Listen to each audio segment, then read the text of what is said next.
Hi everyone, in this Excel video tutorial, I'm going to show you how to make Excel mini charts.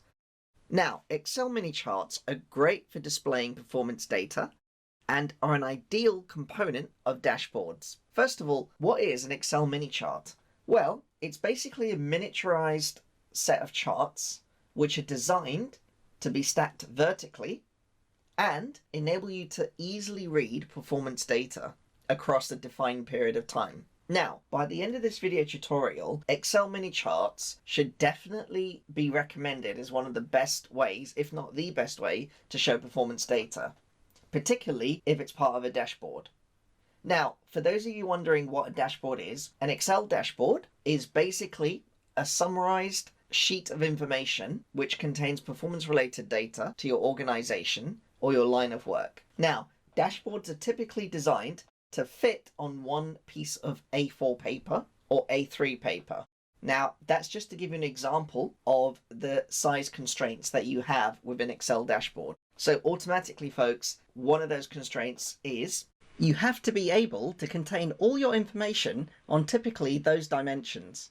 Right, so how are we going to do this? How are we going to show an Excel mini chart? Okay, so the method we're going to take is we've got a case study and some sample data. We're going to look at that case study and from that generate in Microsoft Excel a sort of traditional chart that we would typically use to show performance data. We're then going to look at some of the pitfalls of that, and then after that I'm going to show you an Excel mini chart which represents this performance data. And then we're going to recreate that Excel mini chart. In other words, I'm going to show you the steps needed to do it. Okay, so let's get started. Right, so in our case study, David has recently been promoted and one of his duties is now the regular release of the team dashboard. Now, there is a lot of information and the dashboard has to fit on one piece of paper. So how can David accommodate as much information as possible, yet in a clear and informative way? Okay. So this is our set of results. Now we've got a couple of weeks and we've got our team users, and for each of those weeks we've got staff output. Now the output for the purposes of this video tutorial is basically the number of customer queries that they've responded to, and by they I mean each staff member. So just to take this on a more wider scale, let's imagine David works for a company that sells retail products, and customers, when they have queries, they write in, and it's the responsibility of David's team to basically respond to those customer queries. So in this instance, for the week ending 4th of April 2021, team user A responded to 24 customer queries. So we're going to now make an Excel chart showing this performance data. In addition, David also wants to know which team member is performing overall the best. Okay, so let's generate our chart. Right, so I'm just going to select all the data, go to Insert, and click here, Insert Column or Bar Chart, and then select this chart here. Okay. Right, so this is a typical chart that Microsoft Excel would generate to represent this performance data. Right, now just visually looking at it, and even without doing any alterations, you can see that when you're trying to read team performance. And that's really because we've got so many values on this table. Because we have 7 staff members and we have their performance data over a period of 5 weeks, that's a lot of data that we have to represent on our chart. Now, in terms of determining, for example, which team member is overall doing the best, by looking at this chart, it's not overly clear. Okay, so how would somebody read this chart, folks? Well, they would basically take each team user and just look at their performance across the measured duration. Now, that's all well and good, folks, in terms of this chart will still get you to the end result eventually, in terms of analyzing the performance data and seeing which team member is doing the best. However, if this has to go on a dashboard, folks, then it would probably be shrunk down in size and it would just become very cluttered. Keeping in mind, with David's constraint of having to fit the dashboard on one piece of paper, that doesn't give you a lot of room to show all this performance data. So just to give you an example, if I reduce the size of this chart Right, so you can see that the chart is actually much harder to read now and ascertain any sort of trend in terms of performance. And even if we switch the row and column data, it still doesn't become easier. And by that, I mean, if I just quickly resize that chart, if we go to select data and click this option here, switch row and column. So in essence, our horizontal axis basically gets flipped or switched with our chart series. And what I mean by that is this. There.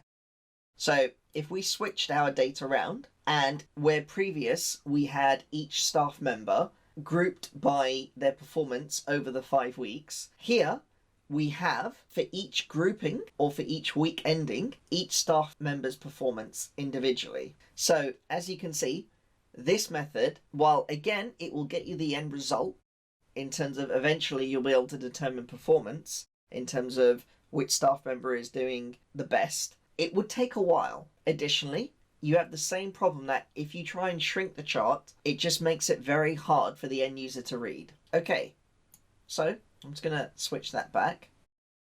Right, so folks, just from briefly demonstrating this type of chart, you can see that it's not immediately obvious from looking at the chart what this data is trying to show in terms of which staff member is performing the best. And conversely, you could also flip it, which staff member is performing not so great. Right, and this brings us on to Excel mini charts. So let's bring it out and we'll see the difference. Okay, so I present to you an Excel mini chart. Right, so let's just take a look. What have we got? Well, we've got some miniaturized charts and they've been ordered vertically, starting with our earliest week, going all the way through to our latest week. And our team users are clearly labeled on each miniaturized chart. And we've got our scale here. Okay, so just briefly looking at the team members, you can see that team member A certainly isn't the best performer. Team member B, while they look to be performing great in the first and third week, they're performing not so great in the second, fourth and fifth weeks. Team member C doesn't seem to be performing great overall. Team member D experienced a drop for the fourth week. Team member E seems to be doing consistently good, but they experienced a drop in the fourth week again. Team member F, on the other hand, when you look at their performance week to week to week, they seem to be doing pretty good with no significant drop.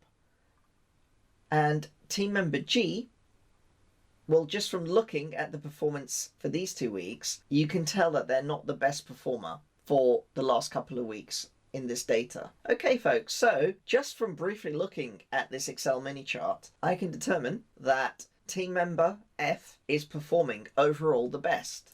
Right, now you see how easy that was, folks. And that's the beauty of an Excel mini chart. It's basically comprised of all these miniaturized charts, and it's structured in such a way that you can easily, quickly just glance at the data. Now, this is mostly evident by the fact that if you look at our scale on the chart, it just goes from 0 to 100 and that's it. While if you look at this chart here, it's broken down much more accurately. However, the whole point of an Excel mini chart is to show you performance at a glance, especially if it's part of a dashboard. And that's exactly what this Excel mini chart does. You don't need to know exactly what each member's output is in the precise value, but you really just want to see how high is each bar and is it consistent over the period of weeks for each staff member. And that's exactly what this Excel mini chart shows, folks. Also, in terms of clarity, because we've kept the bars all the same color, it's much easier to read than this performance chart here. Now, in terms of the date periods which we're recording,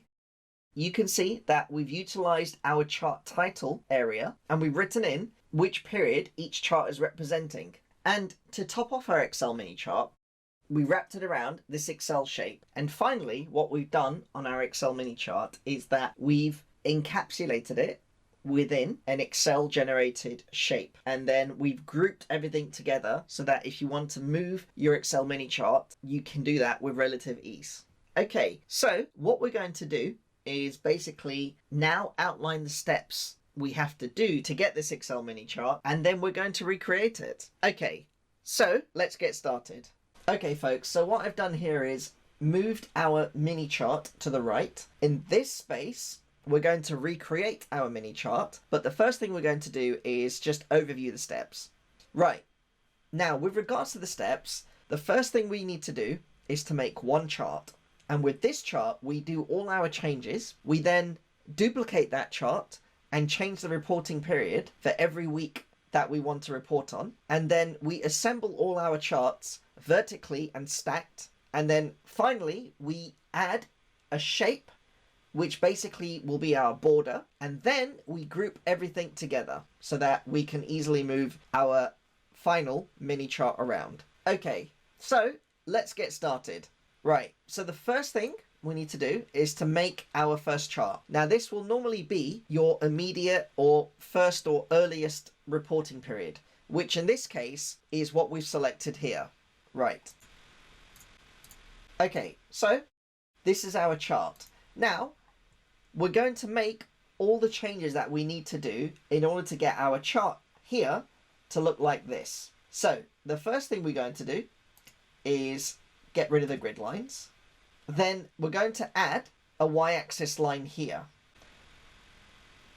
And the reason being is because once we've shrunk our chart, the addition of the y-axis line will make it easier to read.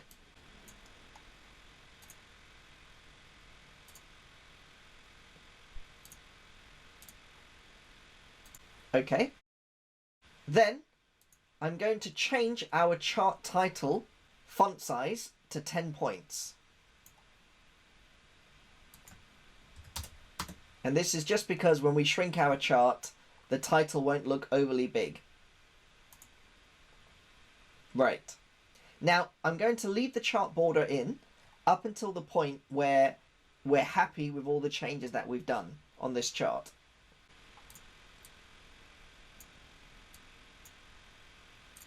Okay, so we've got to a point where our chart looks like the finished mini chart here. So in terms of changes, we're happy with that.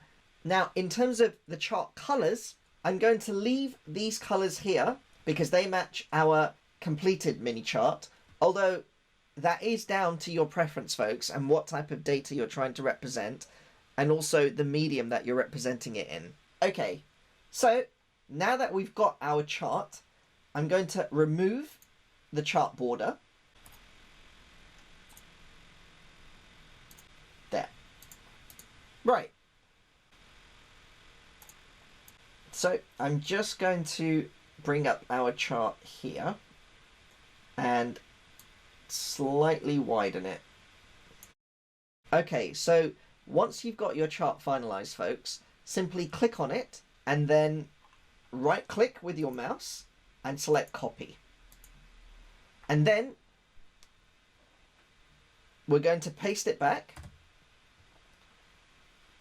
and move it underneath our first chart. And then we're going to change the reporting period. There. Okay. And then we're going to do the next chart.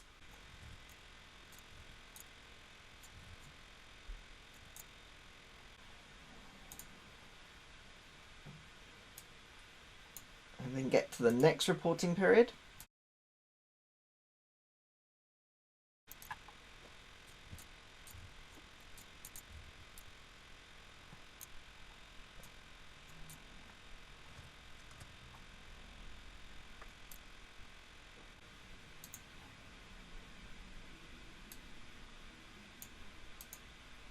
There. So, once we've done all our reporting periods, we simply have to amend the chart title to match the corresponding reporting week.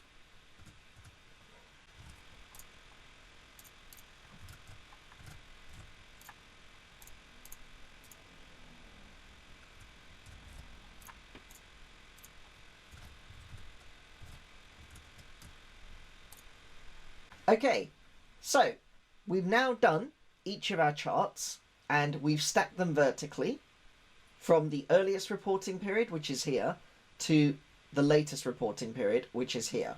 Right, now all we need to do is just add our shape to form our chart border and then group everything together.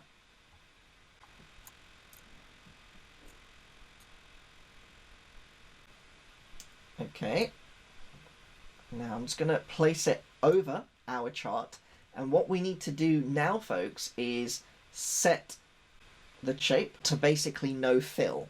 So that will in essence make it transparent.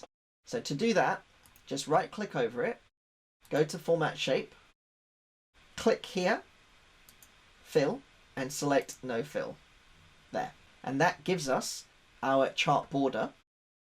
Then we just need to check to make sure it's aligned properly.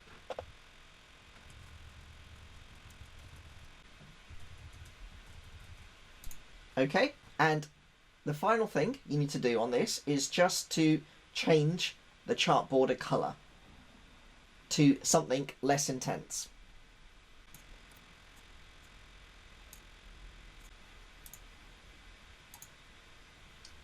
Okay, now we've got the same color that we have here for our border, but what I'm also going to do is just reduce the thickness of the border line, or shape line rather. So to do that, you just click on it again and go to Format Shape and change the width here to something which will make the border line much more thinner. So I'm going to change it to 0.25.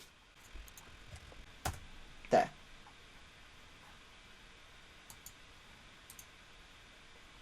Excellent. Right, now the final thing you need to do, folks, is group everything together.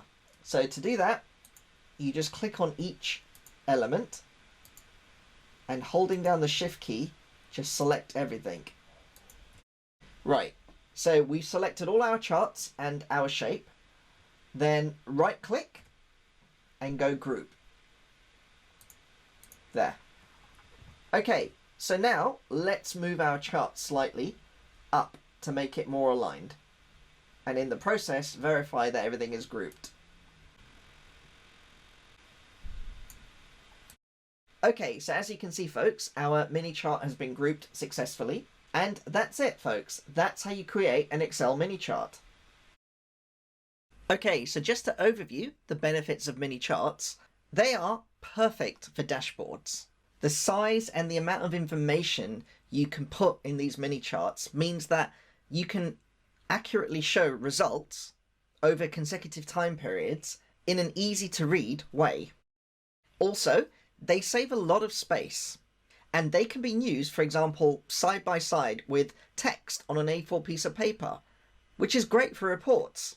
They're also perfect for use in presentations, for example, in Zoom.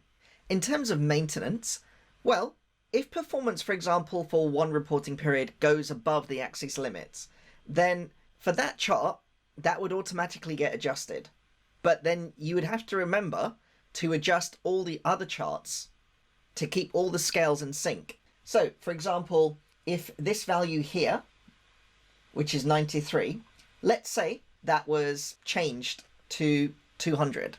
So let's say the figure was revised. Then this scale here would automatically adjust to accommodate the higher value. However, all these other scales would remain the same because remember, folks, when we created this, we copied and pasted the chart. So it became a separate entity after we changed the reporting period to that relevant week. So you would need to then alter the scale for each of these charts to match the change scale from this chart. And that's just because the nature of mini charts is when you read it from top to bottom, because all the charts have to be in sync, it just makes reading performance much more easier and accurate. So just remember, if one chart scale changes, you have to change all the other chart scales in order to keep everything in sync. Okay, so that concludes this lecture. We have overviewed and explained what a mini chart is. We have compared it to a standard chart and seen the benefits of it. And we've also created one in a case study based scenario. Now, if you have any queries about what we covered in this tutorial, please feel free to comment down below. Also,